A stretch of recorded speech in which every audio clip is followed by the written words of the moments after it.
Kia ora, everyone. Good morning, and thank you for the invitation to talk to you this morning about Policyscapes for land and water research in Aotearoa, New Zealand. I'm Jenny Webster Brown. I'm the current director of one of the research organisations in New Zealand, our Land and Water National Science Challenge. I want to begin with a quick overview of where research and policy intersect in the New Zealand research arena and how we use research to influence change in land and freshwater management in this country. And as part of that, I'm going to provide you with a little bit of an introduction to the research sector in New Zealand and how it works, because that is, of course, part of our policy landscape. Ideally, our development of policy and changes in policy respond directly to inputs from the sectors on the left here, which are what we might consider the stakeholders or end users of any research that we do. So that is the agri-food and fibre industry and their aspirations and goals, as well as those of that we have for environmental quality and for socio-economic and bicultural vitality in New Zealand. Of course, we have a bicultural society. Those goals and aspirations feed directly into policy, government, central, local government policy, and ideally that policy then generates desirable changes in our food and fibre sector, for Māori, for environment, for society, health, climate, economy, and other related causes, of course.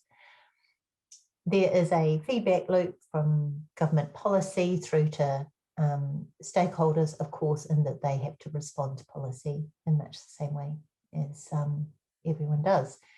There is also a direct link between the stakeholders or end users of research and the changes that they wish to see, and that they're not necessarily required to be pressured by policy. They can create changes through their own motivation and incentives. So the role of research in this process obviously is twofold. On the one hand, we can work directly with stakeholders and end users to create new ideas, to create pathways for change that they wish to see. We can also try to influence policy such that the changes that we think are needed become embedded in policy and move through that system. Research is also needed, of course, to monitor the effects of policy, to reinforce or discredit perhaps a particular course of action that's been generated by a policy change, and basically to provide the ideas engine for the system. In New Zealand, we have 8 government research institutes who are largely responsible for doing this kind of applied research in this particular field in land and water.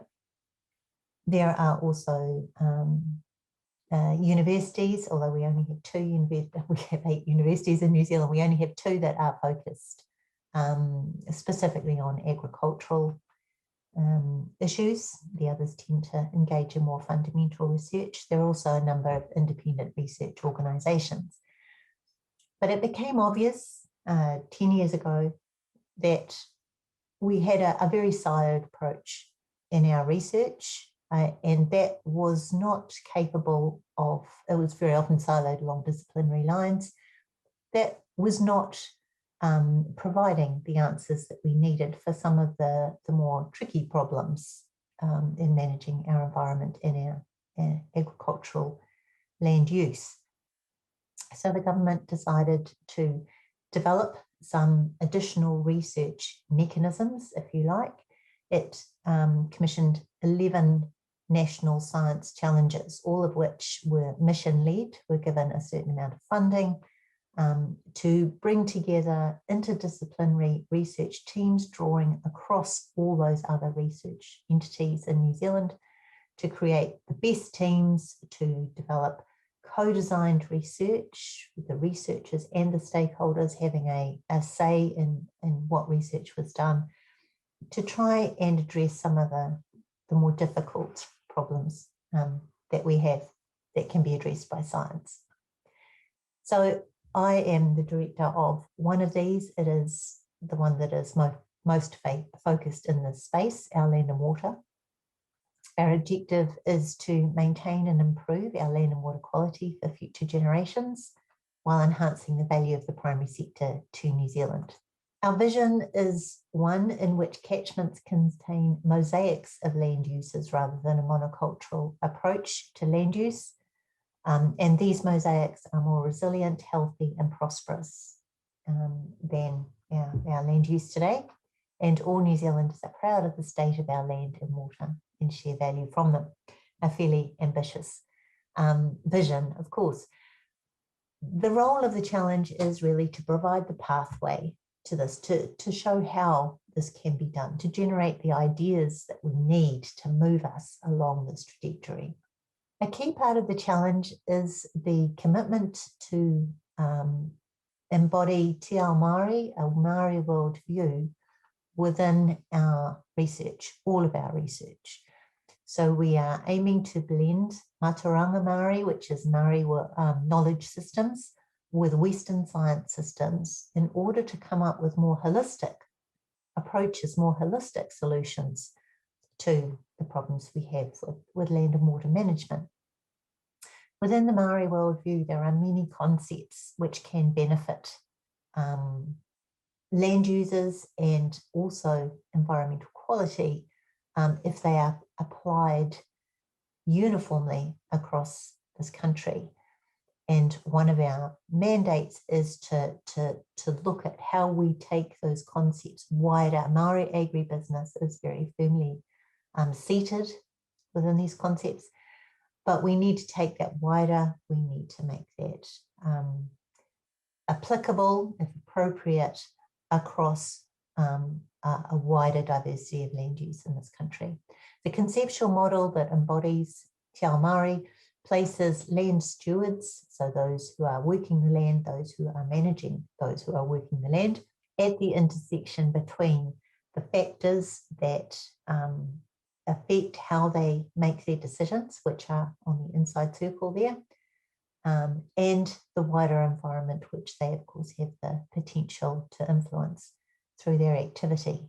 Our research is undertaken within 3 key themes, and I'll give you a bit of an overview of these themes now. At this stage of the challenge, we are moving from generating new information and ideas, research outcomes, to focusing on making those research outcomes count for something, getting them into a form and a position in which they're accessible to end users. So rather than ending up on a shelf in a journal or a technical report, we want to see research move beyond that into a position where it can have impact on this process. So either becoming embodied in policy or getting into the hands of the stakeholders who are going to create that change in land use and environmental quality. So there are 3 themes. One is future landscapes, which has tended to be largely biophysical research to date, but is now moving more along that trajectory of how we get research used. The other 2 themes, which I'll talk about in a second, are incentives for change, which is how we incentivize our land users to move from their traditional way of working, and pathways to transition, which is the how. How do we create change on a larger scale? So first, future landscapes. This is about being able to see what diversity is possible within the landscape and to match land use to opportunities, other opportunities for land use. What is that land suitable for? Are there other options for making a living from this land which has a lower impact on the environment? It's about understanding and modelling the management of land and water, and this image to the left is a part of this particular aim or objective.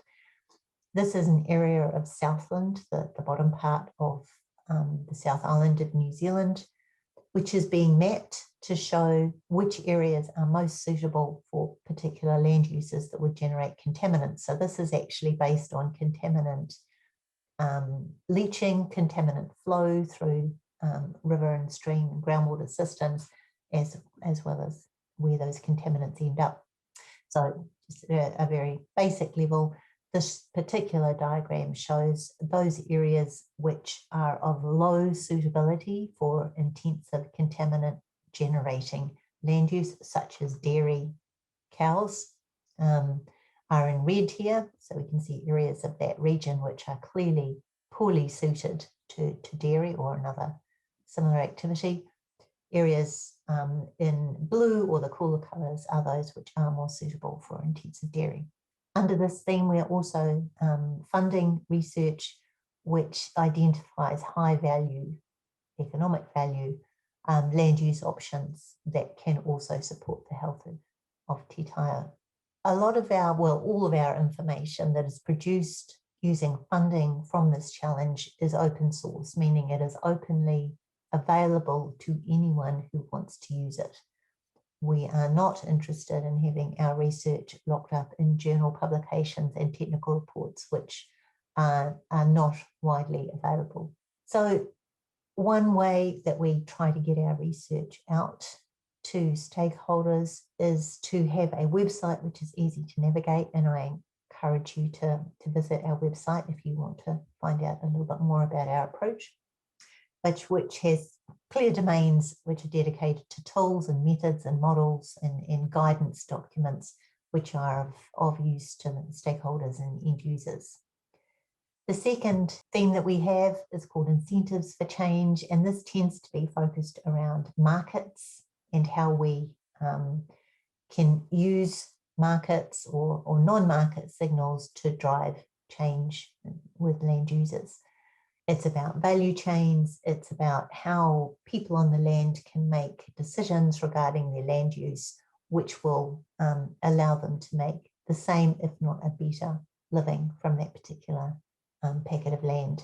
It's also about identifying and co-creating different approaches to land management based on mutual reward systems, very often motivated by changes in consumer demand. So how can we get changes in consumer demand reflected back in terms of the value chain and the value that primary producers can get from their land. It's also about connecting metrics of land management to rewards, bearing in mind that in New Zealand, the primary production sector is very much driven by international demand. We have the export of our products is much, much greater than our domestic use of primary production in New Zealand. So we are very dependent on international consumer demands and trends.